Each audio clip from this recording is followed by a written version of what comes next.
இந்தியாவில் குறிப்பாக தமிழ்நாட்டெலாம் நீங்கள் எடுத்து பார்த்தீங்கன்னா ஈரோட்டில் மட்டுமே ஒரு 108 ஃபாரன்ஹீட் அளவுக்கான வெப்பநிலை அப்படிங்கிறது பதிவு செய்யப்பட்டிருக்கிறது. தொடர்ச்சியாக 3 டிகிரி அப்படிங்கிறது தொடர்ந்து உச்சநிலையில் இருந்து கூடுதலாக அதிகப்படியான 3 டிகிரி வெப்பநிலை இருந்து வெப்பக்காற்று வீச வீச வீச வெப்ப அலை வீசுகிறது அப்படின்னு நம்ம சொல்லிடுவோம்.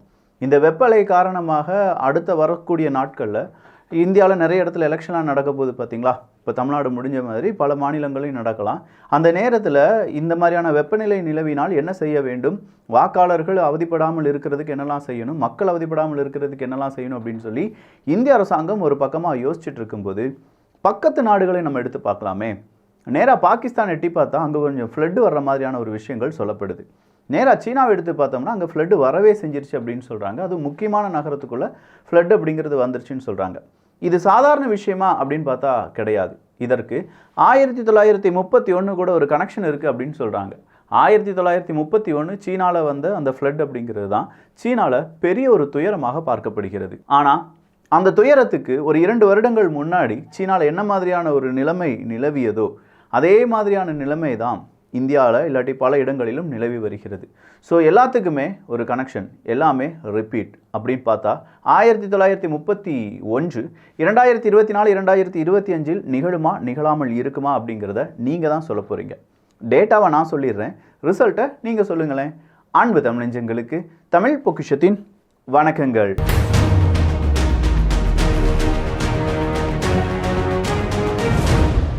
Guangdong province. இந்த குவாங்டாங் ப்ரொவின்ஸ் அப்படிங்கிற இந்த ப்ரொவின்ஸ் தாங்க ரொம்ப முக்கியமான ஒரு ப்ரொவின்ஸ் அப்படின்னு சொல்லலாம்.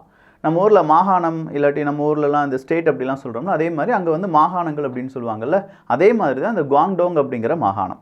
இந்த குவாங்டாங் அப்படிங்கிற இந்த மாகாணம் கொஞ்சம் வருடங்களுக்கு முன்னாடி எல்லாம் குவாங்டாங்கினுடைய தலைநகரத்தை எடுத்து பார்த்தோம்னா குவாங்சோஹு அப்படிங்கிற இடம் தான் அதனுடைய தலைநகரமாக இருக்கக்கூடிய இடம்.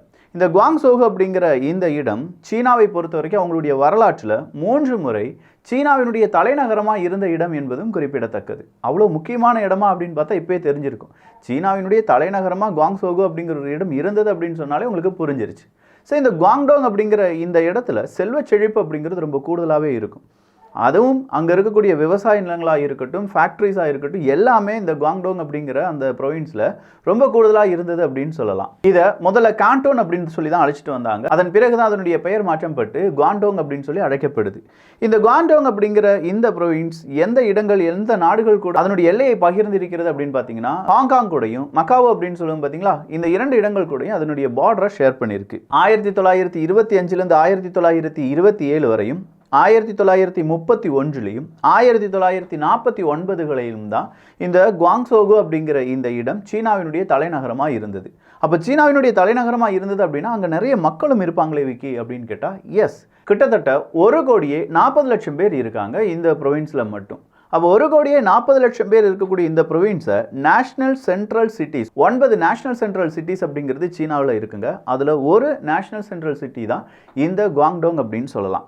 அப்போ இங்கே வந்திருக்கக்கூடிய ஃப்ளட் அப்படிங்கிறது தான் இப்போ பெருவாரியாக பேசப்படுகிறது. பல லட்சம் மனிதர்கள் அப்புறப்படுத்தப்படுகிறார்கள். கிட்டத்தட்ட 80,000க்கும் அதிகமான மனிதர்கள் இப்போ பல இடங்களில், அதாவது இந்த டெண்டெலாம் அமைக்கப்பட்டு அந்த இடங்களில் தங்க வைக்கப்பட்டிருக்கிறார்கள் அப்படிங்கிற தகவலும், இதுவரையிலும் 3-5 நபர்கள் உயிரிழந்திருப்பார்கள் அப்படிங்கிற தகவலும் தான் வெளியாகி இருக்கிறது. பொதுவாக சீனாவில் இந்த உயிரிழப்பு, சேதம் இதெல்லாம் பற்றி அதிகமான விவரங்கள் வெளியில் வராது. ஏன்னா அந்த கவர்மெண்ட் அதை வெளியில் சொல்கிறதுக்கு விரும்புவதும் கிடையாது, அதை யாரும் தேடி போகவும் முடியாது.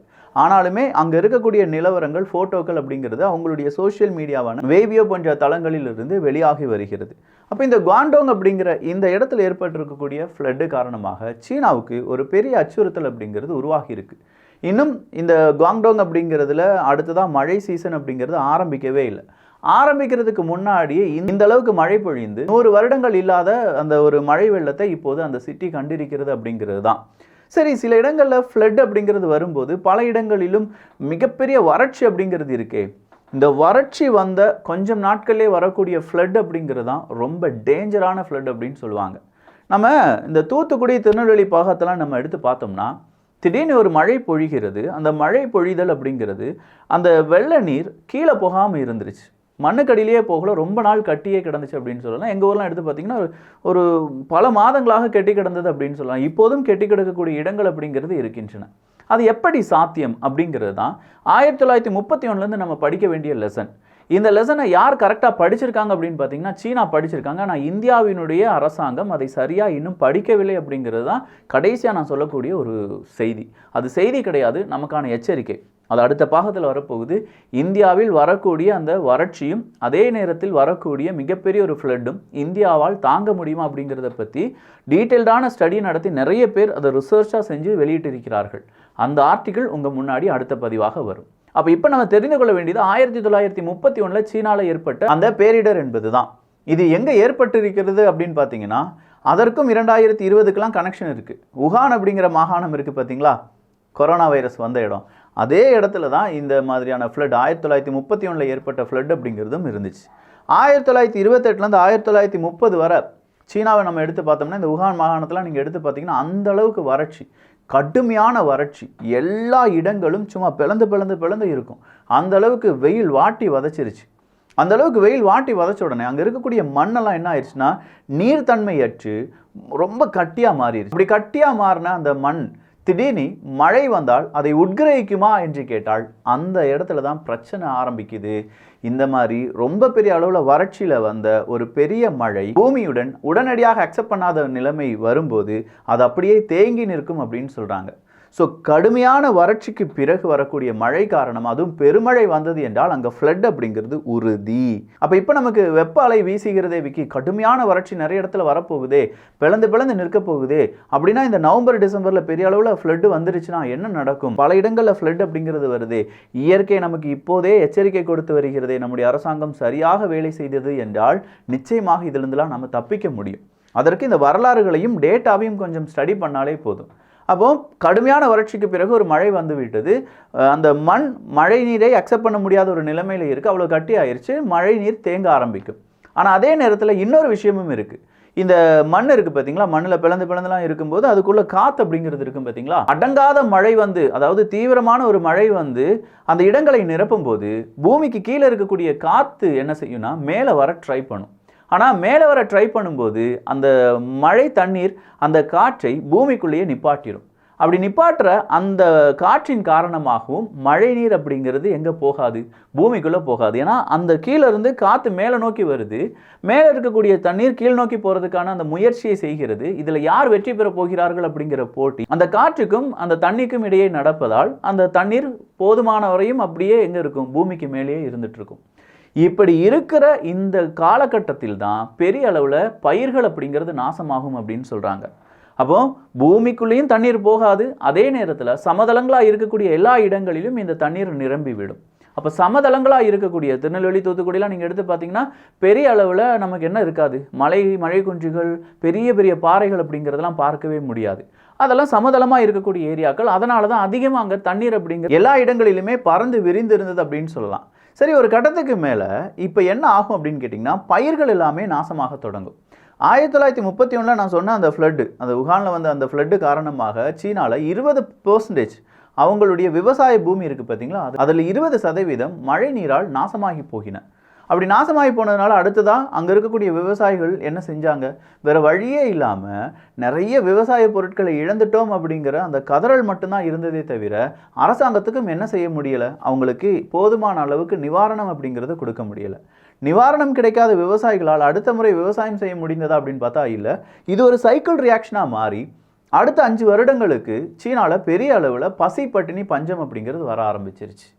ஸோ பெரிய வறட்சிக்கு பிறகு பெருமழைக்கு பிறகு அடுத்ததாக கடுமையான பயிர்கள் அழிந்து விடுகின்றன. பயிர்கள் அழிந்த காரணத்தினால் விவசாயம் படுத்து விடுகிறது. விவசாயம் படுத்த காரணத்தினால் அடுத்த 5 வருஷம் இதை ரீசைக்கிள் பண்ணி வர்றதுக்கு நமக்கு தேவைப்படும். அது வரையிலும் மக்கள் பசி பட்டினியுடன் இருக்க வேண்டியதாக இருக்கும். இதை மட்டும் அண்டர்லைன் பண்ணிக்கோங்கப்பா. இவ்வளோ தூரம் நான் சொன்ன விஷயங்கள் எல்லாமே இதற்காக மட்டும்தான். அடுத்ததாக விவசாய நிலம் அப்படின்னு நம்ம சொன்னோமே, சீனாவில் ஏற்பட்ட இந்த விவசாய நிலம், இந்த விவசாய அழிவு அப்படிங்கிறதை பாதுகாப்பதற்காக இவங்க என்ன செஞ்சாங்கன்னா, சீனாவில் என்ன செஞ்சாங்கன்னா குட்டி அணைகள் எல்லாமே அவங்க செய்ய ஆரம்பித்தாங்க. மழைநீர் எங்கே தேங்குது எங்கே தேங்காமல் இருக்குது அப்படிங்கிறத கண்டுபிடிப்பதற்கு நிறைய முயற்சிகள் செஞ்சாங்க. ஏரி குளம் குட்டைகள் அப்படிங்கிறது எல்லாமே தோண்ட ஆரம்பித்தாங்க. இயற்கையை ரொம்ப பெரிய அளவில் சோதிக்கக்கூடாது அப்படிங்கிறதுக்காக அவங்க என்ன செஞ்சாங்க, மறுபடியும் மழை நீரை சேமிப்பதற்கான வாய்ப்புகள் என்னெல்லாம் இருக்குது, டேம் என்னெல்லாம் இருக்குங்கிறத கட்ட ஆரம்பித்தாங்க. இப்போ தெரியும், உலகிலேயே அதிகமாக டேம் இருக்கக்கூடிய நாடு எது அப்படின்னு பார்த்தீங்கன்னா சீனா தான். ஆனால் அதே நேரத்தில் இந்தியாவில் இதே மாதிரியான ஸ்டடியை நம்ம செஞ்சுட்டோமா, அந்த ஸ்டடியை செஞ்சதோடி நம்ம நிப்பாட்டிட்டோமா, இல்லை அந்த ஸ்டடியை நம்ம இங்கே இம்ப்ளிமெண்ட் பண்ணோமா அப்படிங்கிறது தான் பெரிய ஒரு கேள்வி. வெப்ப அலை வந்துருச்சு, எல்லாரும் தப்பிச்சுக்கோங்க, உடலில் இருக்கக்கூடிய தண்ணீரை சரியாக பாதுகாத்துக் கொள்ளுங்கள், தேவையான அளவுக்கு நீரை பருகுங்கள், இதெல்லாம் சொல்லக்கூடிய அரசாங்கம் இதன் பிறகு என்ன வரப்போகுது அப்படிங்கிறத ஏன் இன்னும் ப்ரெடிக்ட் பண்ணாமல் இருக்காங்க? அவங்க ப்ரெடிக்ட் பண்ண வேண்டியது இதன் பிறகு பெரிய ஒரு பெருமழை வருவதற்கான வாய்ப்புகள் இருக்கின்றன. ஒருவேளை இந்த பெருமழை வந்தது என்றால் என்ன செய்வது? ஸோ இப்போ இருக்கக்கூடிய மனிதர்களிடம் எச்சரிக்கை கொடுத்துட்டு, பெருமழை வருவதற்கு முன்னாடி நீர்நிலைகள் எல்லாமே தூர்வாரப்பட்டு விட்டதா, தூர்வாரப்பட்ட நீர்நிலைகள் எல்லாமே சரியான வேலைகள் சரியான கொள்ளளவுடன் இருக்குதா, அது இப்போதிருந்து நம்முடைய அரசு அதிகாரிகள் என்ன செய்யணும்? ஸ்டடி பண்ணி அதற்கான வேலைகளை செய்ய ஆரம்பிக்கணும். மழை வரலனா ஜஸ்ட் மழை வரல அவ்வளோதான். ஆனால் மழை வந்துருச்சுன்னா பெருவாரியான மக்களுடைய உயிரையும் காப்பாற்றலாம், நமக்கு தேவையான தண்ணீரையும் சேமிக்கலாம். இது இரண்டையுமே ஒரே நேரத்தில் செய்ய முடியும். ப்ரிடிக்ஷன் வேணால் தப்பாக போகலாம், ஆனால் இயற்கை மிகச்சரியாக அதனுடைய வேலையை செய்யும். ஆனால் இயற்கை செய்த வேலையை இந்தியா ரொம்ப அசால்ட்டாக விட்டுட்டாங்க என்பதும் குறிப்பிடத்தக்கது. நான் 2023 சொன்னேன், கிட்டத்தட்ட 10க்கும் அதிகமான ஃப்ளட் அப்படிங்கிறது எல்லாமே பெரிய இடங்களில் பெரிய பல நாடுகளில் வந்துருச்சு அப்படின்னு சொன்னேன்.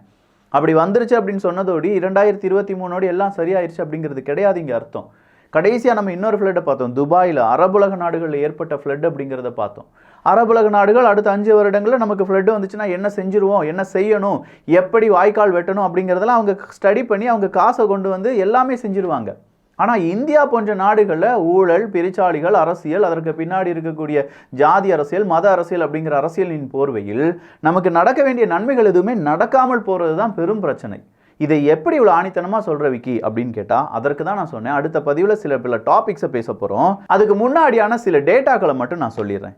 2021 இந்தியாவில் கடுமையான வறட்சி இருக்குமா இருக்காதா அப்படிங்கிறத தனியாக ஒரு அமைப்பு என்ன செய்கிறாங்க, கண்டுபிடிச்சு சொல்கிறாங்க. அதை ட்ரோட் ஏர்லி வார்னிங் சிஸ்டம் அப்படின்னு சொல்லலாம். இந்த ட்ரோட் ஏர்லி வார்னிங் சிஸ்டம் 2021 கிட்டத்தட்ட 7.86% இருக்கும் அப்படின்னு சொல்லி நமக்கு ஒரு வார்னிங்கை தந்தது. 2022 நம்முடைய அந்த வறட்சி எத்தனை % வர்றதுக்கான வாய்ப்புகள் இருக்குது அப்படின்னு பார்த்தா 21.6% மாறியது. 21.06% உயர்ந்தது. 7% எங்கே இருக்குது வறட்சி, 22% வளர்ச்சி எங்கே இருக்குது? இது 2022 வந்த கணக்கு. 2023 2024 இது 22 இருக்காது, ஒருவேளை 30% இருக்க வாய்ப்புகள் இருக்குது அப்படின்னு சொல்லி ட்ரோட் ஏர்லி வார்னிங் சிஸ்டம் அப்படிங்கிற அந்த சிஸ்டம் நமக்கு ஒரு எச்சரிக்கை தந்திருக்கிறது. அவ்வளவோடி மட்டும் இந்த டேட்டா அப்படிங்கிறது நிக்கலங்க. கிட்டத்தட்ட ஃப்ளட் அப்படிங்கிறது இந்தியாவில் பல மாநிலங்களையும் பாதிக்கும். 329 மில்லியன் ஹெக்டர் நிலம் அப்படிங்கிறது நம்மகிட்ட இருக்குன்னு வச்சுக்கோங்களேன். அதில் 46 மில்லியன் ஹெக்டர் நிலப்பரப்பு அப்படிங்கிறது ஃப்ளட்டால் பாதிப்படையக்கூடிய நிலப்பரப்பு. அப்போ இந்த ஃப்ளட்டால் பாதிப்படையக்கூடிய இந்த நிலப்பரப்பில் தான் நம்முடைய பயிர் வகைகளும் நம்முடைய இண்டஸ்ட்ரியல் ஏரியாவும் கூடுதலாக இருக்குது. அப்போ இந்த ஒரு 46 மில்லியன் ஹெக்டர் நிலப்பரப்பு இருக்குது பார்த்தீங்களா, அங்கே ஃப்ளட் வருது அப்படின்னா இந்தியாவிலேயே ஃபுட் ஷார்ட்டேஜ் அப்படிங்கிறதும் அடுத்ததாக தொழில்துறை அப்படிங்கிறதும் முடங்குறதுக்கான வாய்ப்புகள் இருக்குன்னு சொல்லியிருக்காங்க. ஃப்ளட் அப்படிங்கிறது கிட்டத்தட்ட 5.4 மில்லியன் ஹெக்டர் கிராப் பயிர் வகைகள் அப்படிங்கிறத நவம்பர் 25 2021 மன்சூனோடி போட்டு தள்ளியிருக்கு. அப்போ இங்கேருந்து நம்ம படிப்பினை 2021 டேட்டா இருக்குது, 2022 டேட்டா இருக்குது, 2023 டேட்டாவும் இருக்குது. அப்போ 2024 எந்தெந்த இடங்களில் ஃப்ளட் வந்துச்சுன்னா அங்கே இருக்கக்கூடிய பயிர்கள் நாசமாகின, அந்த இடத்துக்கு எப்படி தண்ணீர் போனது, அந்த இடத்தை தண்ணீர் தேங்காமல் இருப்பதற்கு என்ன செய்யணும், அந்த இடத்தினுடைய நீர்நிலைகள் என்ன அப்படிங்கிறத மட்டும் கண்டுபிடிச்சாலே பல இழப்புகளை நம்மளால் சரி செய்ய முடியும். இது நம்மளால் தனிநபரால் முடியுமான்னு கேட்டால் இல்லை, நம்மகிட்ட அவ்வளோ டேட்டாலாம் இருக்காது. ஆனால் ஒவ்வொரு மாநில அரசாங்கமும் இல்லாட்டி அந்த இருக்கக்கூடிய மாவட்ட அரசாங்கமும் அந்த மாவட்டத்தை நிர்வகிக்கக்கூடிய அரசு அதிகாரிகளும் நினைத்தார்கள் என்றால் நிச்சயமாக இந்த டேட்டா அவங்களுடைய ஃபிங்கர் டிப்ஸில் இருக்கும். கணினியை எடுத்து தட்டி, கம்ப்யூட்டர் எடுத்து, லேப்டாப்பில் எடுத்து அவங்களுடைய டேட்டாவெல்லாம் எடுத்து ப்ராசஸ் பண்ணிட்டாங்கன்னா முடிஞ்சு. இந்தந்த நீர்நிலைகள் இந்த மாதிரியான டேட்டா, இவ்வளோ ஃப்ளட் வந்துருந்துச்சு, இந்த மாதிரியான இவ்வளோ கொள்ளளவு அப்படிங்கிற எல்லா டீட்டெயில்ஸும் அவங்களுக்கு கிடச்சிரும். இப்போ அது எப்படி இருக்குது அப்படிங்கிறதையும் நம்முடைய போர்க்கால தேவை அடிப்படையில் அதை சரி பண்ணிட்டாலே போதும், நமக்கு வரக்கூடிய ஆபத்தை நாம் என்ன செய்யலாம், கொஞ்சம் தள்ளி வைக்கலாம். போன முறை பெய்த மழை, சென்னையில் மட்டுமே பெய்த மழையில் கொஞ்சோண்டு தண்ணீர் எடுத்து நம்ம சேமித்து வச்சுருந்தோம்னா நம்மகிட்ட சேமிப்பதற்கான நிறைய கிடங்குகள், ஏரிகள், குளம், குட்டைகள் எல்லாம் இருக்குது. ஆனால் அது சரியாக தூர்வாரப்படவில்லை அப்படிங்கிறத நம்ம குறித்து வச்சுக்கணும். அதை சரியாக சேவ் பண்ணியிருந்தோம்னா அரை வருடங்கள் கிட்டத்தட்ட ஒரு 160 170 நாட்களுக்கு தேவையான சென்னை முழுவதுமாக இருக்கக்கூடிய மக்களுக்கு நம்மளால் தண்ணீர் அப்படிங்கிறத கொடுத்துருக்க முடியும் அப்படின்னு சொல்கிறாங்க. 3,50,000 மில்லியன் கேலன்ஸ் ஆஃப் வாட்டர் அப்படிங்கிறது யமுனால மட்டுமே மன்சூனின் போது என்ன செய்யப்படுகிறது, வீணாக கலக்கப்படுகிறது அப்படின்னு சொல்கிறாங்க. இப்படி கலக்கப்படக்கூடிய இந்த தண்ணீரை கொஞ்சமாக சேமித்து வச்சுருந்தோம்னா ஒரு வருஷத்துக்கு டெல்லிக்கு தேவையான தண்ணீரை அதனால் நம்ம சேமிக்க முடியும். ஒரு வருஷம் டெல்லிக்கு தண்ணீர் மழை பெய்யலைனா கூட அந்த தண்ணீர் எடுத்து கொடுத்துட முடியும் அப்படின்னு சொல்கிறாங்க. அப்போ இந்த மாதிரியான டேட்டா ரொம்ப பெரிய அளவில் பேசப்பட வேண்டும் யங்ஸ்டர்ஸ் மத்தியில். ஸோ வரும் காலம் அப்படிங்கிறது கொஞ்சம் டேஞ்சரானது தான். இப்போ வெப்ப அலை வீசுகிறது அப்படின்னு சொல்லும்போதே காற்று, நம்ம நீர்நிலைகள் எல்லாமே சூடாயிரும், நம்முடைய நிலம் சூடாயிரும். நல்லா கவனிச்சிங்கன்னா தெரியும், நம்முடைய நிலம் காற்று எல்லாமே சூடாயிருச்சு. எல்லா செய்தி ஊடகங்களையும் அடுத்த ஒரு 2 வாரங்களுக்கு வரக்கூடிய செய்தியே இதுதான். வெப்ப அலை வீசுகிறது, கடுமையான வெப்ப அலை எழுதி வச்சுக்கோங்க. இன்னிலேருந்து இந்த செய்தி நீங்கள் பார்ப்பீங்க. ஏன்னா நம்ம எல்லா வருடமும் ஒரு பேட்டர்ன் பார்த்துட்டே இருக்கோம். வெப்ப அலை வீசுதுன்னா சீனாவில் ஃப்ளட்டு வரும். சீனாவில் ஃப்ளட்டு வந்த கொஞ்ச நேரத்திலேயே பாகிஸ்தான் ஃப்ளட்டால் பெரிய அளவில் பாதிப்பை ஏற்படுத்தும். நம்ம நாட்டை சுற்றி இருக்கக்கூடிய நாடுகளுக்கு ஃப்ளட் அப்படிங்கிற எச்சரிக்கை வரும்போது கடைசியாக வந்து நிற்பது இந்தியா தான். இந்தியாலையும் அடுத்ததாக ஃப்ளட்டு வரும். அப்போ இந்த வருடமும் வருவதற்கு வாய்ப்புகள் இருக்குது. அதை உறுதிப்படுத்துவதும் அதிலிருந்து நம்மை தப்பிக்க வைப்பதும் அரசாங்கங்கள் நினைத்தால்தான் முடியும். பார்க்கலாம் அரசாங்கங்கள் எப்படி நினைக்கிறார்கள் அப்படின்னு சொல்லி ஜஸ்ட் நமக்கு கிடைச்ச டேட்டாவை நான் உங்ககிட்ட சொல்லிட்டேன். இது பயம் காட்டுறதுக்கான பதிவுலாம் கிடையாது. புரிஞ்சுக்கோங்க மக்கா, இதுதான் யதார்த்தமாக இருக்குது. இதில் தவறுகள் இருக்கலாம். 100% நான் சொன்னது பிழையாக கூட இருக்கலாம். ஆனால் அட்லீஸ்ட் ஒரு 50% இதில் நடந்திருந்தது என்றால் நம்மளை நாமளே காப்பாற்றிருக்கலாமே. இப்போ நான் உங்களுக்கு ஒரு டாஸ்க் கொடுத்தேன்ல, அந்த டாஸ்க்குக்கான சரியான பதிலை கொடுப்பீர்கள் அப்படின்னு சொல்லி நம்புகிறேன். நல்லதை பகிர்ந்து நல்ல சமுதாயத்தை உருவாக்குவோம். நன்றி, வணக்கம்.